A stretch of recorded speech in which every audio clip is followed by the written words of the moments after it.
terrestri, sono Nicole, benvenuti sul mio canale YouTube. Siamo al secondo episodio della serie Cromania e oggi parleremo del blu oltremare.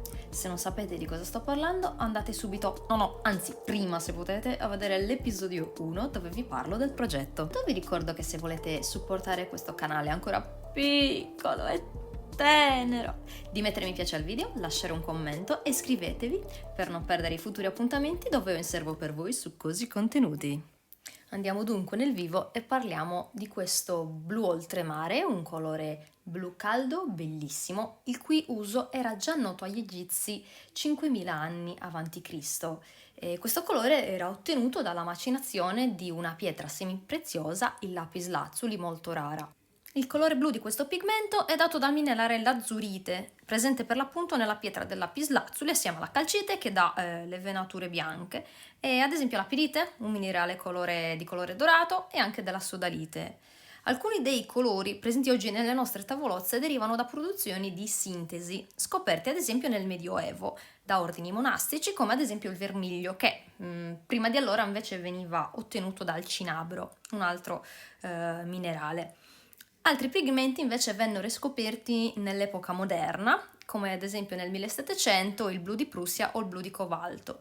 E proprio grazie alla scoperta di poter creare dei pigmenti di sintesi utilizzabili nelle arti figurative con un prezzo inferiore, nei primi decenni del 1800 fu offerto un premio in denaro per chiunque fosse stato in grado di sintetizzare il blu oltremare.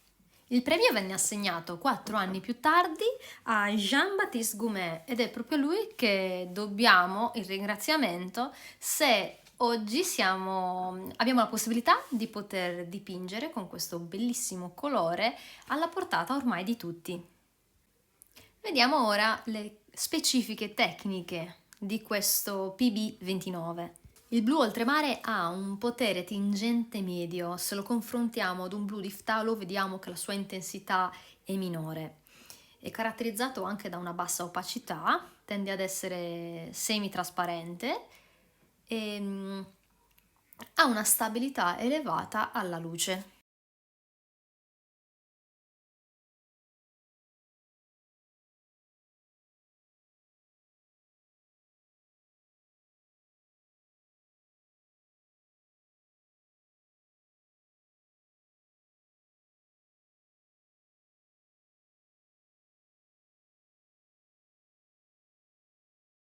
In questo confronto vediamo tutti i colori blu oltremare che possiedo, partendo dagli White Knights, che sono anche il protagonista di questa puntata, perché li ho usati per l'illustrazione, i Cotman, la versione studio dei Winsor Newton, i Komurebi, sempre una versione studio, e poi un livello professionale proposto da Sennelier.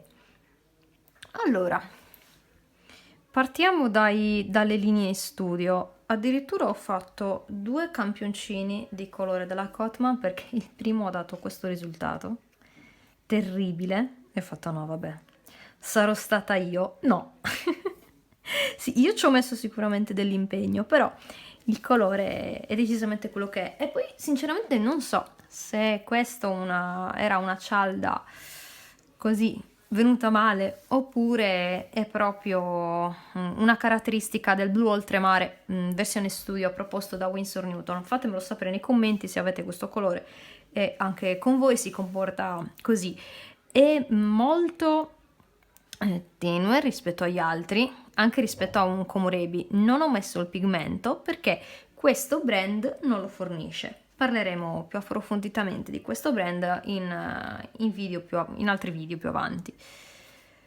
Chiaramente non possono reggere il confronto con marche più blasonate, però c'è da dire che questo pigmento ha la caratteristica di perdere in brillantezza e anche in intensità e non poco, quindi non è solo colpa delle magari linee studio che sono un po' più scadenti per rendere il prezzo più accessibile, ma è proprio anche una caratteristica di questo pigmento che in alcune marche più importanti magari il viraggio di asciugatura è inferiore, però è comunque sempre molto evidente. Negli White Knights che comunque è una linea semi-professionale, professionale, questo si vede molto. Mostrando perché volevo farvi vedere come l'acqua non è tinta ed è solo leggermente azzurra, ma proprio molto poco. Mentre il pigmento che dà il colore poi invece è tutto depositato sul fondo perché è un pigmento piuttosto pesante, sicuramente ha una granulometria un po' più superiore rispetto a quella degli altri pigmenti presenti nelle altre tinte, ed ecco anche perché questo colore offre una granulazione superiore rispetto magari a delle mani di colore più omogenee. Adesso vi mostro un'altra acqua sporca di altri acquerelli e come si comporta. Ve lo sto mostrando perché qua di sicuro ci sono dei pigmenti come le ftalocianine che sono molto coloranti, sono dei pigmenti che non hanno corpo però hanno colore, quindi tendono a dissolversi molto bene nel solvente e per l'appunto hanno forti proprietà coloranti che non troviamo nel blu oltremare, che ha una forza colorante più bassa. Lo vediamo anche dai campioni del colore, che non è un colore molto persistente come invece può essere una ftalocianina o un quinacridone. Veniamo ad una delle parti più interessanti, che è vedere i diversi mix che forma questo colore con altre nuance.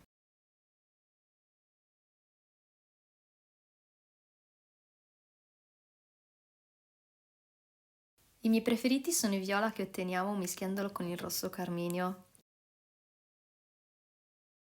Ho preparato anche una piccola dimostrazione del colore che uso più frequentemente per aggiungere ombre al blu oltremare. Negli White Nights ho usato solo White Nights per questi mix e il Quinatricon Lilac. Diciamo che dà un tono un po' più fiabesco, molto adatto alle illustrazioni, magari non molto a chi fa dei dipinti un po' più paesaggistici, un po' più naturali. Ed essendo che sono fortemente assillata con le cose molto estetiche e piacevoli da guardare, quindi con l'armonia del colore, cerco sempre delle combinazioni molto interessanti per creare delle colorazioni molto cartoon.